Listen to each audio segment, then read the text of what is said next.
I got in a debate with a friend over which was better, cooking with an induction cooker or cooking on a gas cooktop. I thought about it for a minute. I thought, you know what? I'm going to do a test and see which one actually is faster. And the results might surprise you. We're also going to take this induction cooker and I'm going to take it apart and show you guys what's in it. So let's get cooking. So a little while ago, I was debating with a friend who's a big gas fan, which was more efficient. One of these little tabletop or countertop induction cookers or the good old gas range. He said the gas is the best. I mean, I've had a gas range here for over 20 years. We cook with gas. I picked this up years ago. I've had it for a while. It doesn't get used that often, but sometimes it comes in handy. And the debate was always, what is going to be faster? An open flame or an induction cooker? I say this is going to be faster, but many have argued that they're not. So we're going to try a little experiment today. I'm going to put 1 cup of water into 2 pots. One's going to go on the induction heater and the other's going to go on the gas range, and we're going to see how long it takes for the water to come to a rolling boil, and we're going to time it with a stopwatch. So we're going to start with exactly 1 cup of water into each pot. There's the second cup. 1 cup into each pot. One's going to go onto the induction, the other's going to go onto the gas burner, and we'll start them both at the same time. So to do that, I'm going to turn this on. I'm going to turn this to light, and as soon as it lights, I'm going to hit the start button, and we're going to start the stopwatch right now.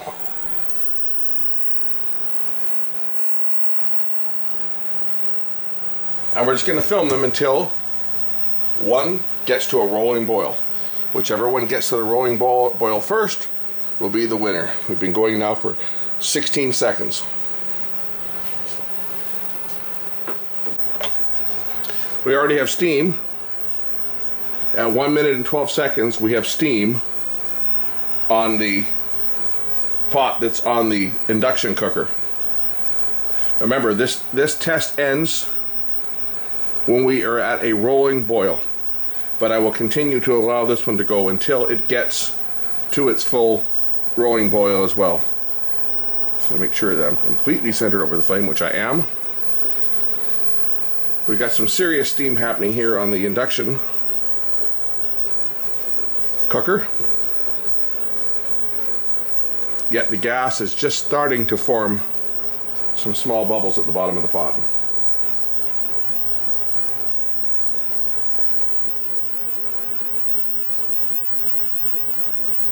Okay, we're at a rolling boil here, 2 minutes in. 2 minutes in, we're at a rolling boil. Clear winner is the induction hot plate. We'll see how long this one takes to get to the same state. We're now 2 minutes and 21 seconds in. This one still is not boiling.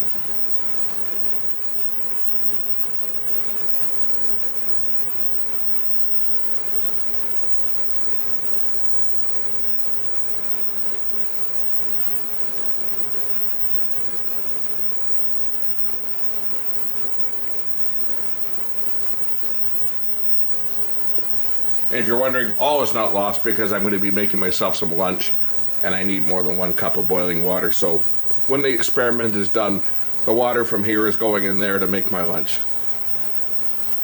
It's kind of a way to kill some time. My car went in for service and I'm stuck at home because the weather today is miserable, so it's not motorcycle weather. So I got to make myself something to eat here, and then we'll go in the shop and do some work. Okay, we're starting to get to a rolling boil here. 3 minutes and 20 seconds in. We're just starting to get to a boil. A rolling boil to me is like that. That's what it needs to be, and it's starting to get there now. But we're at 3 minutes and 30 seconds. We're still not at a full boil.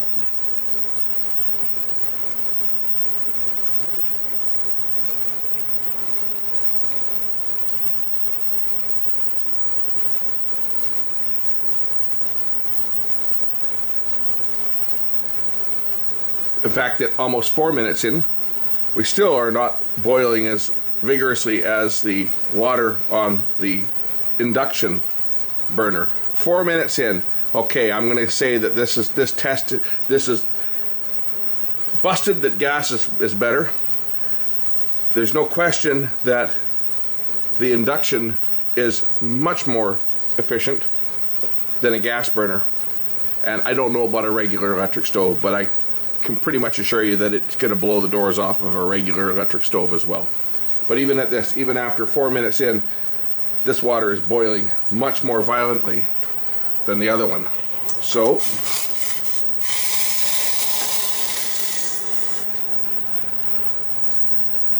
that's it. Now you know. These little induction burners here are much more efficient than probably any other type of heating element or gas range that you're going to find in the house. Many of you right now are probably wondering, how does this work? How does an induction cooker work? There's no heat transferred from the device itself into the pot. In fact, I can turn this on and this won't do anything. It'll stay cool to the touch. Only when I put the pot on will it get hot. It works by means of induction, which works just like a transformer works. I'll try to illustrate this. If we look at my crude illustration, this is the transformer. You've got a primary winding, a couple of iron cores, and then a secondary winding wound around the core. Energy is transferred from one winding through the iron core and out the secondary. If you eliminated that secondary winding and just had a core like that, half of a core, no secondary winding, this would actually become a tape eraser, because you'd end up with a magnetic field that is rising and falling, or steady if it's DC that you're feeding it with. It would produce a magnetic field out here that would erase your tape. Well, if you can take that magnetic field and you can couple that magnetic field into a pot or something with a metal, an iron-based base, it then becomes the equivalent of taking your transformer and putting a dead short across here. All your energy is going to go through that secondary winding, which is now effectively a dead short, and produce heat. And that is exactly what happens in the base of the pot. You notice it will say gas and electric on here, high quality Hamilton Beach stainless steel. It has a stainless steel base, made in China, of course, isn't everything? So induction cooking will not work with, say, Pyrex or glass-based type of cooking dishes, pots and so forth. They will not work with the copper-based ones because it's not ferrous. They need to be a steel base in order for it to work. And what happens is, when you're sitting on top of the coil, you get currents that are flowing around in the stainless steel or iron-based or ferrous-based pot. It actually heats up the surface of the pot itself. So all the heat is coming in through the bottom of the pot. We're not wasting energy. With a gas range, even with electric, resistive heating, you heat up the element and the heat is thermally transferred onto the base, either right through the element itself, or the glass top ones, it actually has to go through the ceramic top. They're even less efficient because you've got an insulating layer between the heating element and the base, whereas on an induction, the heat is actually generated inside the pot itself. There's no heat generated in the burner. We're going to take this induction cooker apart. I'll show you guys what's inside it. I figured I would try a little experiment though, because it works with magnetic fields. Now the induction cooktop increases the frequency. It's not just dealing with 60 hertz. It's increasing them up into kilohertz, which increases the efficiency by many magnitudes. But I thought, let's try a little experiment here. Let's take a tape eraser and let's put this on the pot. Turn it on and see if the pot gets hot. I can only leave this on for a few seconds because I don't want to burn this out. Oh, it's hot. So that works the same way, right? Magnetic field.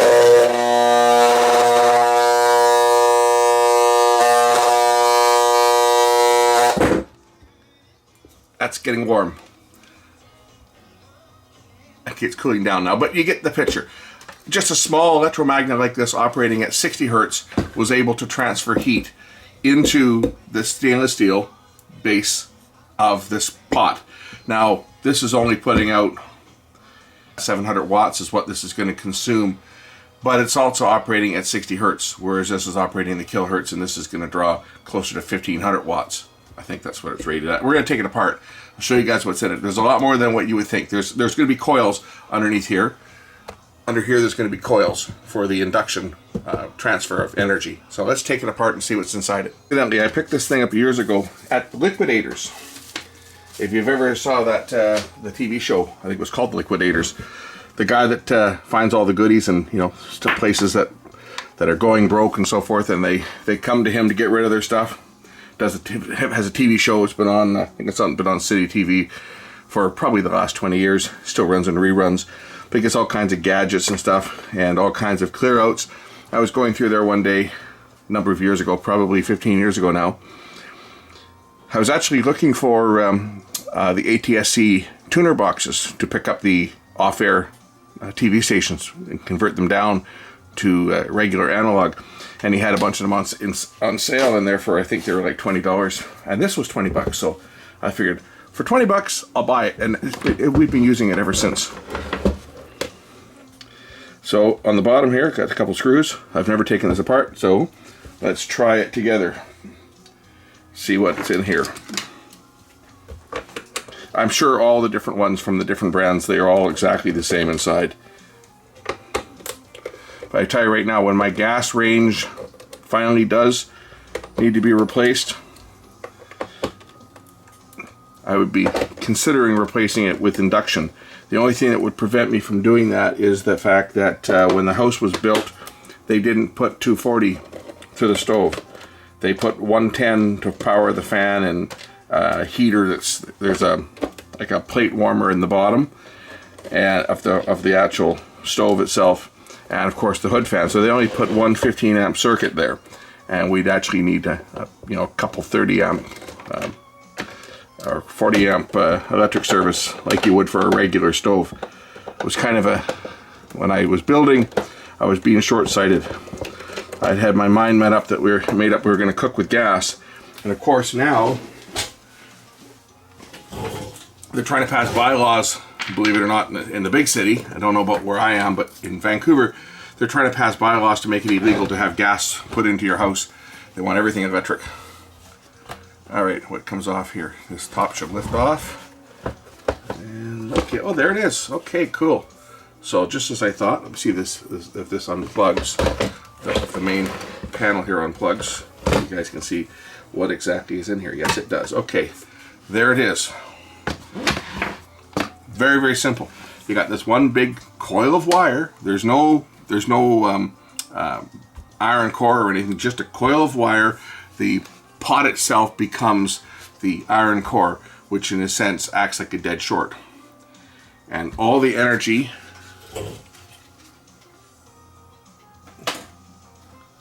from the inverter, which I'll get to that too. We're going to pull this cooktop off here, and take a look at the drive circuitry underneath here. And I guess this is a temperature sensor on top here, so that if it gets too hot, it will shut down. Oh, actually, it probably measures the temperature. What am I thinking? Because it does have a temperature setting on it. So that would be a temperature sensor that would measure the temperature. I should probably put some new heat sink transfer compound on there, because this stuff looks to be pretty old, and I've opened it up, so we'll do that while I've got it apart. This should just lift off like that. And there's the circuitry. Not much to it. Be a couple of MOSFETs under here that drive the coil, and then you've just got some oscillators and a main fuse, a buzzer, a chip that's had the numbers, looks like they've been sanded off the top to stop people from copying them. See what they've done here? They've ground the numbers off the top of the chip. Or did they? Maybe not. Maybe it's just the conformal coating that was on there. I guess not. It looked like the numbers had been ground off from my angle here, but looking at it with the light, no, it's not. Okay, so they've just got a conformal coating on here. So everything's got a coating on it, right? That's just in case any moisture or anything gets on here. It's not going to cause a problem, but I can see a conformal coating on all of it. Fan to keep things cool. The induction cooktop temperature probe that goes down to here, and then the feedback circuit to control it, and oscillator and the outputs that drive the coil. That's all there is to it. Really pretty simple and pretty efficient, if you ask me, because boiling a cup of water in under 2 minutes, I didn't expect it to be that fast. I did expect that it was going to be faster than the gas range for sure, but I was not expecting it to be twice as fast. Now I see everybody's going to go out and run out and buy these induction cooktops. But as I say, if I was replacing my gas range, I would seriously consider replacing it with an induction cooktop for everything. Except for the fact that that's going to be expensive for me to do that, just because my house is set up for gas. I'll put some fresh heatsink transfer compound on top here.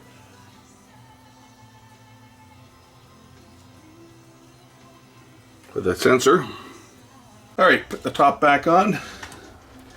Plug in the interconnect. The wires out of the way, and reseat the top and screw it back together and give it a test to make sure that I didn't break anything. Once more, we'll test it again. Turn it on. Press hot pot and start the timer. And that you can see 44 seconds in, we've already got some steam.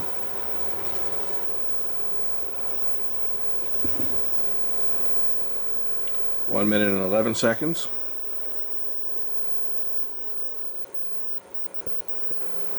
Minute 30 seconds. We're almost there. Almost there. It'll be done. It'll be a rolling boil in 2 minutes. There we go. Minute and 39 seconds. We're just getting to a boil now.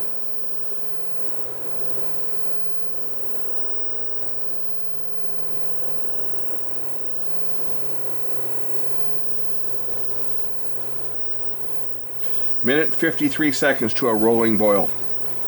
I think it was like 4 minutes on the gas. There's 2 minutes there. 2 minutes just passed. This is at a rolling boil now. Shut it off and the fan will cool down the electronics. But there you go. That's a quick demo on this thing, and I'll look inside it. For efficiency, you can't beat the good old induction cooktop. Even these little $40 ones will beat anything else that you've got in your house.